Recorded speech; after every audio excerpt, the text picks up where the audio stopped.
The crimson moon of Zirian 7 cast everything in shades of blood and shadow. Commander Davin Kane pressed himself against the twisted metal of a downed transport, his breath coming in controlled bursts as plasma fire screamed overhead. The peace negotiations had gone to hell in spectacular fashion. Someone had tried to assassinate the Zirathi Empress during the ceremonial meeting, and now 3 different factions were shooting at anything that moved. Through his tactical visor, Davin could see the scattered remnants of the diplomatic convoy. Bodies lay motionless in the red dust, both human and alien. The assassins had used the chaos to disappear, leaving everyone else to sort through the carnage. His orders were simple. Extract any survivors and get off this godforsaken rock before the situation escalated further. That's when he heard it, a soft, pained sound that barely carried over the distant gunfire. Human? No. The vocal patterns were wrong, too melodic. Zirathi. Following the sound, Davin crept around the wreckage of what had once been an elegant, ceremonial shuttle. The Zirathi built everything like art, all flowing curves and crystalline surfaces. Now it was just expensive debris scattered across the barren landscape. Behind a fallen section of hull plating, he found her. Empress Calestra of the Zirathi lay propped against the wreckage, her normally pristine ceremonial robes torn and stained with luminescent blue blood. Her skin had the characteristic pale silver shimmer of her species, but it was dulled with pain and shock. Most striking were her eyes, large, multifaceted like gems but now clouded with exhaustion. She was trying to reach for a fallen plasma pistol with hands that shook violently. Each movement sent fresh streams of blue blood seeping from wounds in her side and shoulder. "Your Majesty," Davin said softly, not wanting to startle her. He'd seen enough wounded people to know she was going into shock. Her crystalline eyes snapped to his face, and for a moment, he saw something almost like relief flicker across her alien features. Then the imperial mask slammed back into place. "Human," she whispered, her voice carrying that distinctive harmonic undertone of her species. You must not approach me." Davin had attended enough diplomatic briefings to know Zirathi law. Their monarch was considered sacred, untouchable by any species they deemed inferior, which included humans. The penalty for physical contact was death, even for her own guards. "Ma'am, you're bleeding out," he said, moving closer despite her words. "I can help you." "No." Her voice was stronger now, but he could see the effort it cost her. "It is forbidden. To touch me is death." "Then a lot of people are going to die today," Davin replied, unshouldering his field medical kit. "Because I'm not watching you bleed to death over some ancient law." He knelt beside her, close enough now to see the intricate patterns of silver that traced her skin like living tattoos. The wounds were from energy weapons, clean but deep. Without immediate treatment, she had maybe 10 minutes before blood loss killed her. "You mustn't touch me, human," she breathed as he reached for her. Her hand was still trembling toward the weapon. Davin looked into those multifaceted eyes and saw something that broke his heart. Not just pain, but a lifetime of isolation. Here was the most powerful being in the known galaxy, and she was going to die alone because no one was allowed to touch her. "Then look away," he said gently, placing his hand over hers to stop the shaking. "But I'm not letting you die." The moment their skin made contact, several things happened at once. The trembling in her hand stopped. Her eyes widened in what looked like shock, but not disgust or anger. And for the first time since he'd found her, she seemed to truly see him. She didn't look away. Her fingers, instead of pulling back, slowly curled around his. "What?" she whispered, staring at their joined hands. "What is this?" Davin felt it too. A warmth that had nothing to do with body temperature. Her skin was softer than he'd expected, and the silver pattern seemed to glow faintly where he touched her. "I don't know," he admitted. "But we need to get you patched up before we figure it out." She nodded slowly, never taking her eyes from his face as he began working on her wounds. With each touch of his hands, cleaning, bandaging, applying healing. Gel. Her expression changed. The imperial coldness melted away, replaced by something achingly vulnerable. "In 300 years," she said softly as he sealed the worst of the damage, "no one has touched me. Not once." "That's not living," Davin said, meeting her gaze. "That's just surviving." Her free hand rose slowly, hesitantly, and touched his cheek. The contact sent electricity through both of them. "I thought I would feel disgust," she whispered. "I thought it would be violation. What do you feel?" She was quiet for a long moment, her thumb tracing the line of his jaw. "Warm," she said finally. "For the first time in my life, I feel warm." In the distance, they could hear the approaching engines of rescue ships. Soon her guards would arrive and see their untouchable Empress with her fingers intertwined with a human's. Neither of them moved to break the contact. The abandoned research station sat like a metal tumor on Xerion 7's surface, its solar collectors long since shattered by meteor impacts. Davin carried Calestra through the breach in its hull, her arm draped around his shoulders, their bodies pressed close out of necessity. Every step sent tremors through her wounded form, but she hadn't complained once during the kilometer trek from the crash site. "The heating system should still function," she said weakly, her breath warm against his ear. "Jarathi engineering, built to last." Indeed, as they crossed the threshold, emergency lighting flickered to life, casting pale blue shadows across the abandoned corridors. Davin found what had once been a medical bay and gently lowered Calestra onto the examination table. The silver patterns on her skin had dimmed considerably, a bad sign if his diplomatic briefings were correct. "Your coloring's off," he said, running his scanner over her wounds. "Is that normal?" When we're dying, yes." She tried to sit up, winced, and allowed him to press her back down. "The luminescence fades as our life force weakens." "Well, you're not dying on my watch." Davin pulled supplies from his enhanced field kit. "This is going to hurt." He began cleaning the deeper wounds that his emergency patches couldn't reach. Each touch of the antiseptic made her gasp, but she didn't pull away. Instead, she watched his face with an intensity that made him nervous. "Why are you helping me?" she asked. "You could have left me to die and avoided any consequences." "Could you leave someone to die?" he countered, gently probing a wound near her collarbone. The ceremonial robes had been cut away, leaving her in form-fitting undergarments that revealed the intricate silver patterns covering her entire body. "I am Empress of 17 star systems," she said. "I order deaths daily." "That's not the same thing." He met her gaze. "Besides, you're not on your throne right now. You're just Calestra." Something shifted in her expression. "No one has called me by my name alone in decades." "What do they call you?" "Your Imperial Majesty, Divine Empress, the untouchable one." Her voice carried centuries of weariness. "Never just Calestra." Davin's hands stilled on her shoulder. "That's not a life, that's a prison." "A gilded prison," she agreed, "but one I was born into. The Jarathi believe physical contact with lesser species contaminates the royal bloodline, makes us impure." "Lesser species?" There was an edge to his voice now. "I didn't say I believed it." Her hand found his again, that electric warmth sparking between them. Clearly, the old ways are incomplete. They worked in companionable silence for a while, Davin tending her wounds while she studied his face.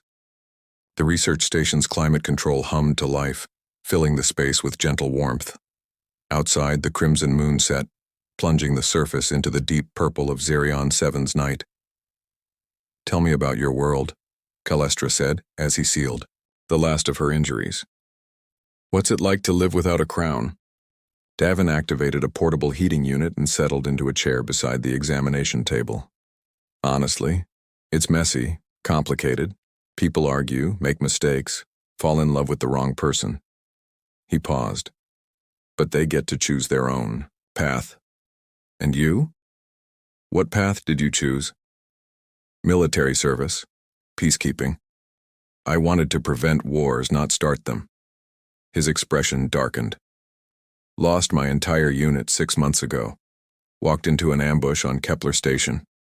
I was the only one who made it out. Calestra's fingers traced the back of his hand. The guilt is eating you alive. How can you tell? Because I see the same look in the mirror every morning. The weight of decisions, of lives lost because of choices you made. She sat up slowly, their faces now inches apart. I ordered the assault on the wreckage colonies. 30,000 dead in 3 days. Military necessity? So I told myself. But 30,000 beings had families, dreams, people who loved them. Her voice dropped to a whisper. When you hold absolute power, every choice becomes a burden. Then why do it? Why not step down? Because who would take my place? My cousin Valix believes in the old ways absolutely. He would restart the purges, eliminate every species he considers impure. Her hand moved to cup his cheek. Including yours. The gesture was tentative, experimental, as if she were still amazed by the ability to touch another being. Davin leaned into the contact, his eyes closing at the warmth of her palm. I've been alone for so long, she whispered. Do you know what it's like to rule billions but have no one to share a meal with? No one to hold you when the nightmares come? I know what it's like to lose everyone you care about, he said, opening his eyes to meet hers, to wake up wondering why you survived when better people didn't. They were moving closer now, drawn by a gravity neither could resist. Her other hand found his chest, fingers spreading over his heart. I can feel it beating, she said with wonder. So strong, so alive.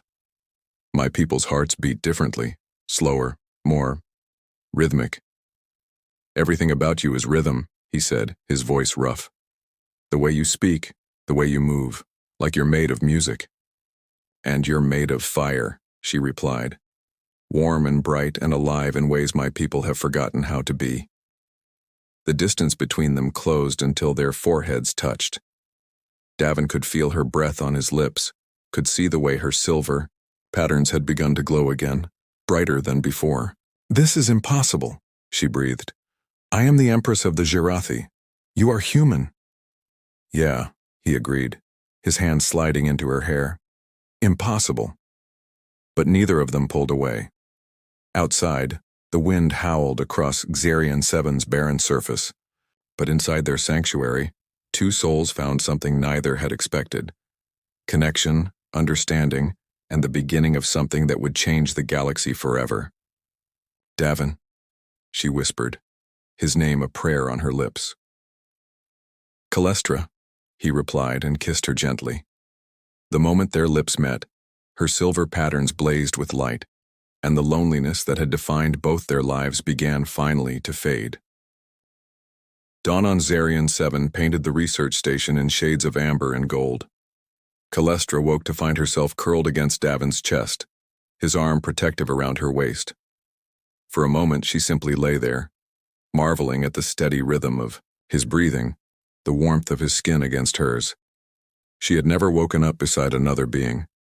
The sensation was both foreign and achingly right.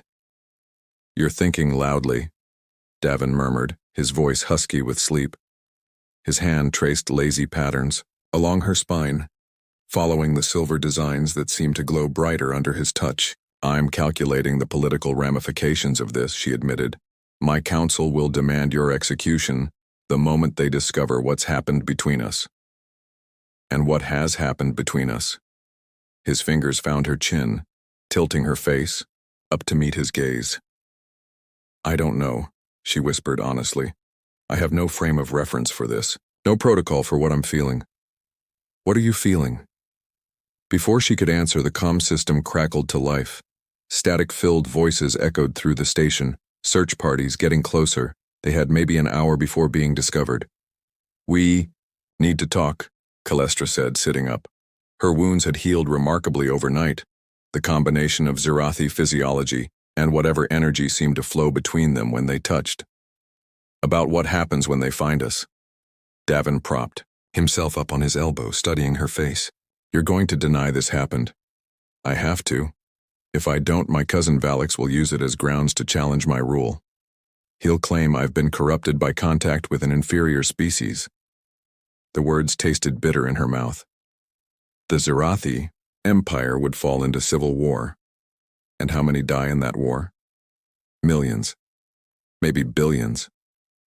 She stood, pacing to the window where the morning light caught the metallic threads in her hair. You don't understand the delicate balance I maintain. My people believe in their superiority so completely that any sign of weakness from their Empress could shatter everything. So you sacrifice yourself to maintain their prejudices? There was an edge to Davin's voice now. That's not leadership, Calestra. That's cowardice. She whirled to face him, her eyes blazing. Cowardice? I've ruled for 3 centuries, prevented 7 wars, and expanded our territory 3-fold. I've made the hard choices that preserve order. By preserving injustice, he stood, moving toward her with that predatory grace she'd noticed on the battlefield. How many species have you dismissed as inferior? How many potential allies have you rejected because they didn't meet your people's standards of genetic purity? It's not my choice. The words exploded from her, carrying centuries of frustration. I inherited a system that was already ancient when I was born. I can't just overthrow millennia of tradition overnight. Why not? You're the Empress. Who's going to stop you? Everyone, she said quietly. My council, my military, my people. They would see me as mad, contaminated by alien influence. They would remove me and install someone who would restore the old ways with extreme prejudice. Davin was close enough now to touch her, but he kept his hands at his sides. So you're trapped. We're all trapped by the roles we're born into, she replied. You became a soldier because your father was a soldier. You chose peacekeeping because you believe in justice, but what if justice demands something you're not prepared to give? Like what? Like me. Her voice was barely a whisper. When my people find us, they'll see contamination. They'll see their perfect, untouchable Empress reduced to the level of a common being who shares physical intimacy with an alien. They'll see everything they've believed about superiority proven false. And that terrifies you. It terrifies me because it means I've been living a lie. The admission seemed to drain all the strength from her. For 300 years I've told myself that isolation was the price of power, that loneliness was the cost of leadership. But last night, in your arms, I felt more like myself than I have in centuries. The comm system crackled again, voices closer now. Through the window they could see the distant glint of searchcraft on the horizon. There's something else, Calestra said, her voice urgent. The assassination attempt wasn't random. Someone in my inner circle wants me dead. If they discover I've been compromised, they'll use it to justify finishing what they started. Then, we fight, Davin said simply. Together. You don't understand the forces arrayed against us. The Zirathi military could glass entire systems without breaking stride.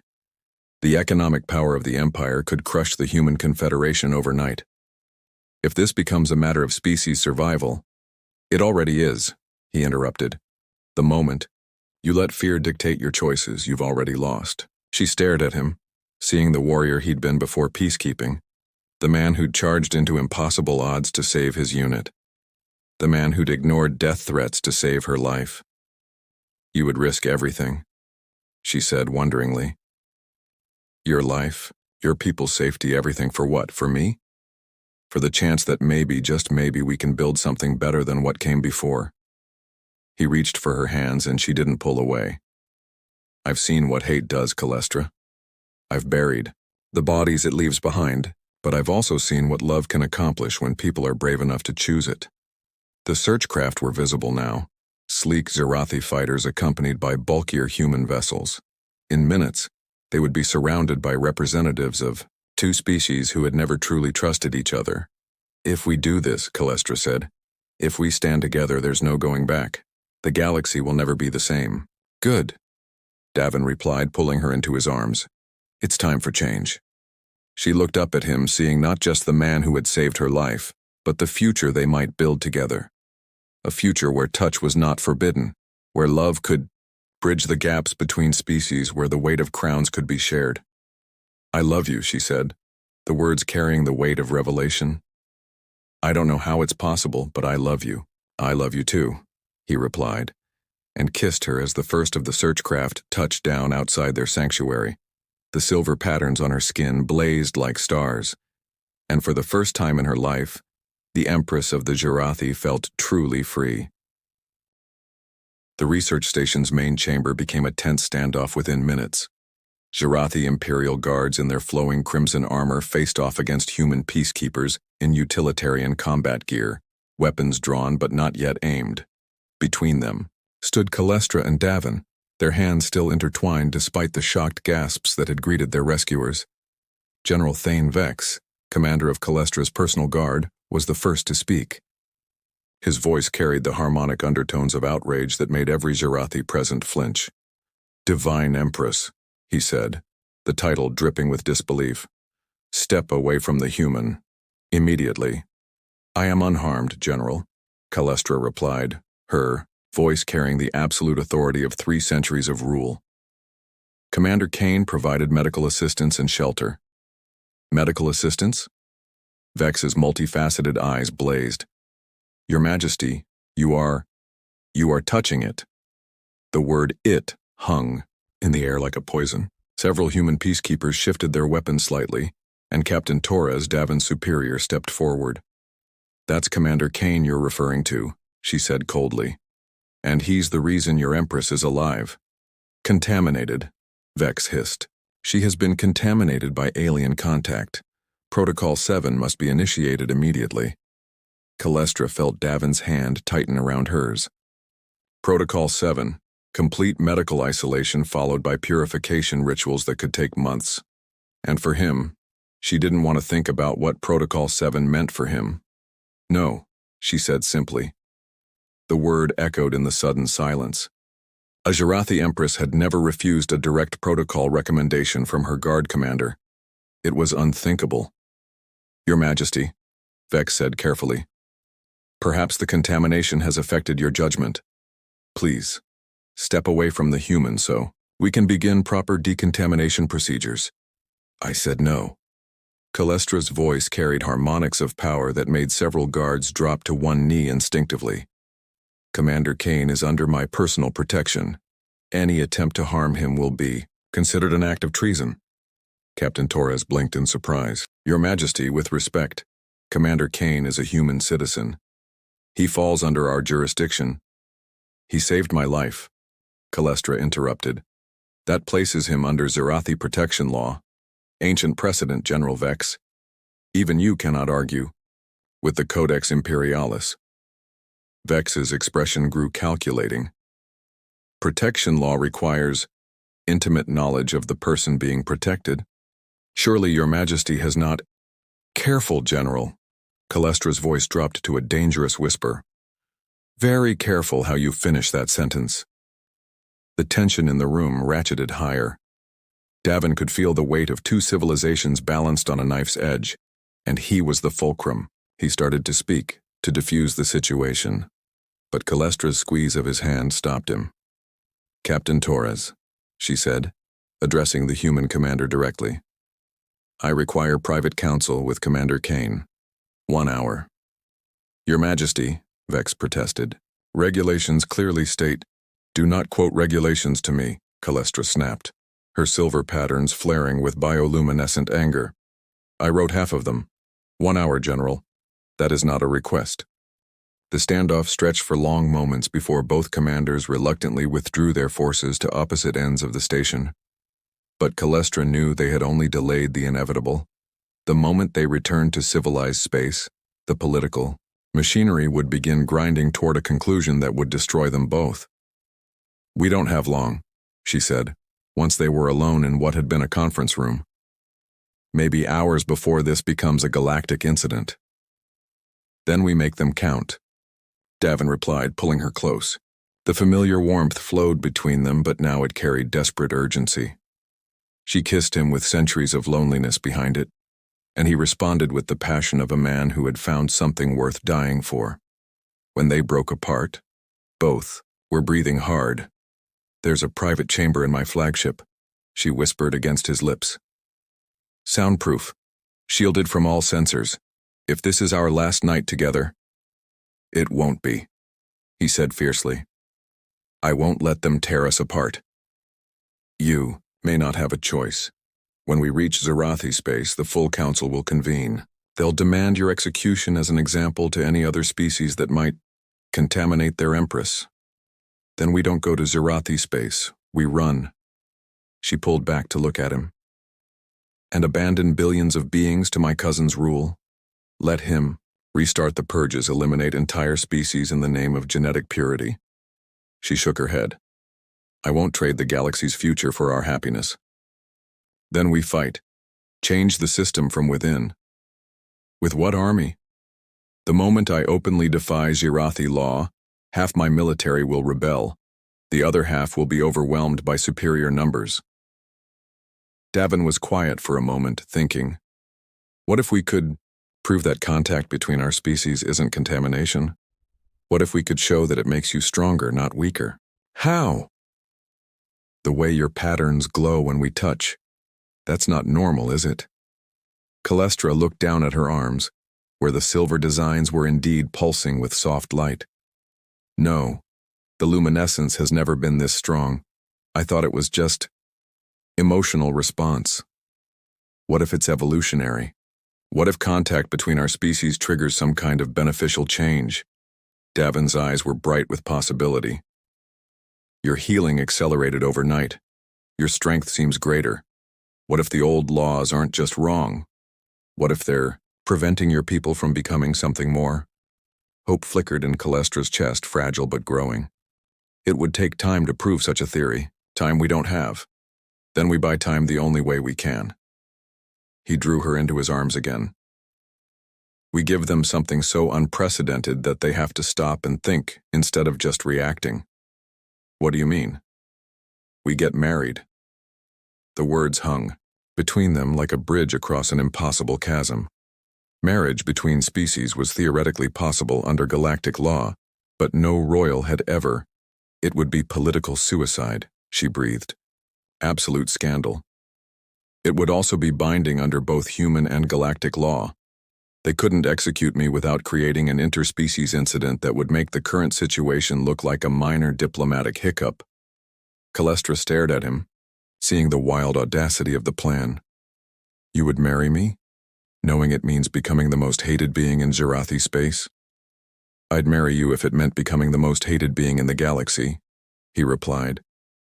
The question is, would you marry me? She thought of her empty palace, her isolated throne, her centuries of loneliness. Then she thought of his warmth, his courage, his unwavering belief that love could change the world. Yes, she whispered. Yes, I'll marry you.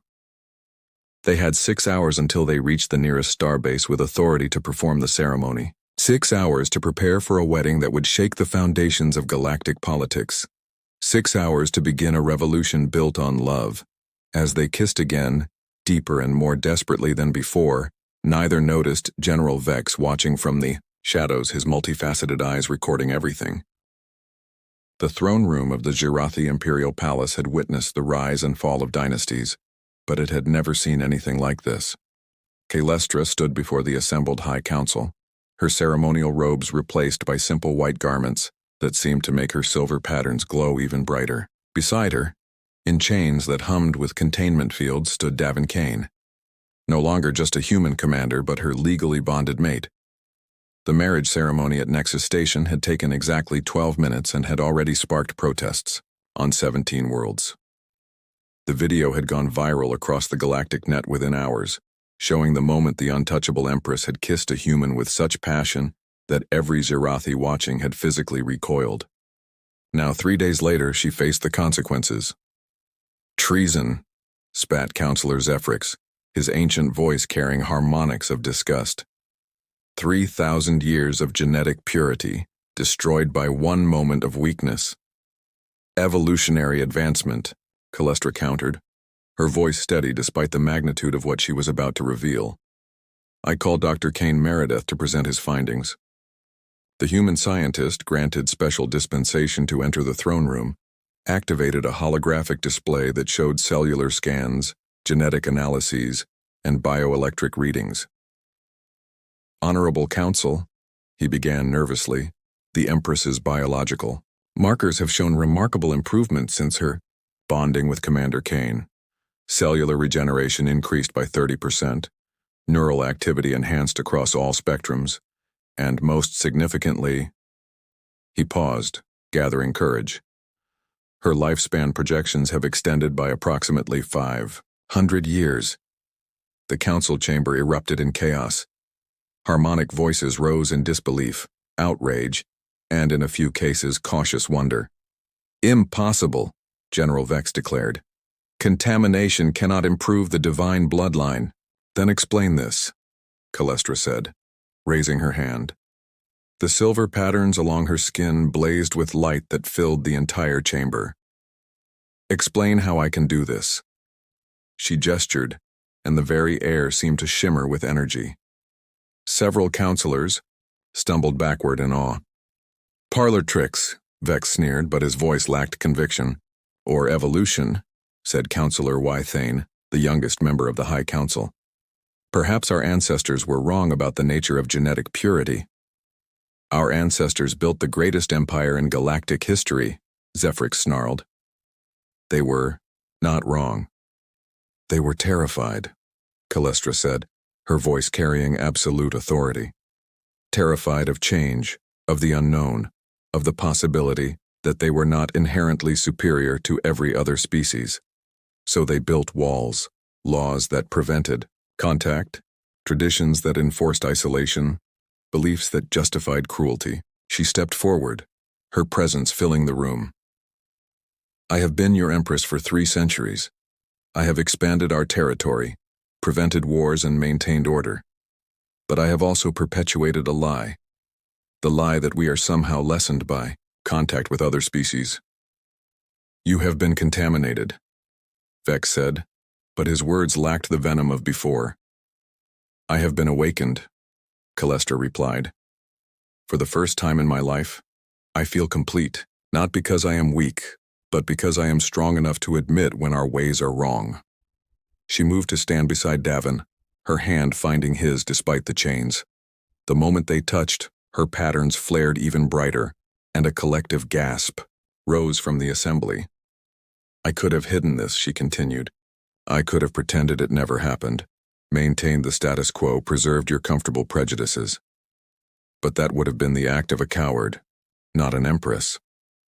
Cousin Valix, who had been silent until now, stepped forward. His resemblance to Calestra was marked, but where her patterns were silver, his were gold, the traditional markings of the heir apparent. "You speak of strength," he said, his voice deceptively calm. "But you stand there chained to an inferior being, your divine essence corrupted by alien DNA. How is this strength?" "Because I chose it," Calestra said simply. "For 3 centuries, every aspect of my life has been dictated by tradition, by the expectations of others, by the weight of ancient laws. This is the first choice I have made purely for myself, and it has made me more powerful than I have ever been."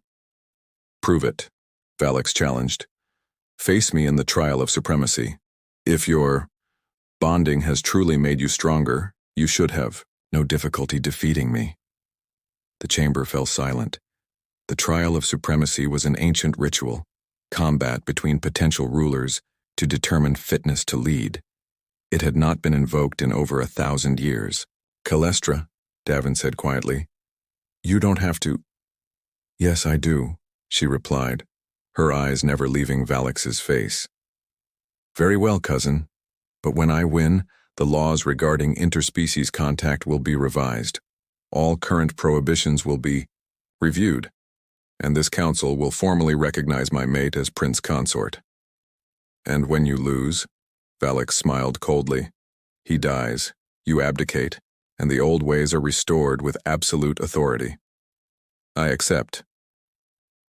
The trial took place in the ancient combat arena beneath the palace, witnessed by thousands of Zerathi nobles and broadcast across the empire.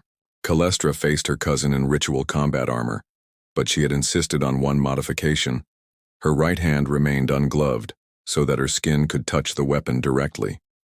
The battle itself was brief, but spectacular. Valix was younger, stronger, and had trained for combat his entire life. But Calestra fought with a power that seemed to flow from her very essence, her silver patterns blazing like captured starlight. When she finally stood victorious, Valix at her feet, the watching crowds fell silent in awe. "The Empress has proven her strength," announced the herald of traditions, his voice carrying to every corner of the arena. "Her bonding has not weakened her, it has made her magnificent." Later, in the privacy of their chambers, Calestra and Davin held each other close. The political battles were far from over. There would be resistance, protests, and probably a few assassination attempts. But the foundation had been laid for something unprecedented in galactic history. "So," Davin said, tracing the patterns on her arm that now seemed to pulse in rhythm with his heartbeat, "how does it feel to start a revolution?" "Terrifying," she admitted. "Exhilarating." "Right." She kissed him softly. "Like coming home." "What happens now?" "Now we change the galaxy," Calestra replied. "One touch at a time." Outside their window, the lights of the capital city stretched to the horizon, and for the first time in millennia, they seemed to shine a little brighter. The age of isolation was ending, and the age of connection had begun. In her arms, the former untouchable Empress of the Zirathi discovered that the greatest revolution of all was simply learning to love without fear.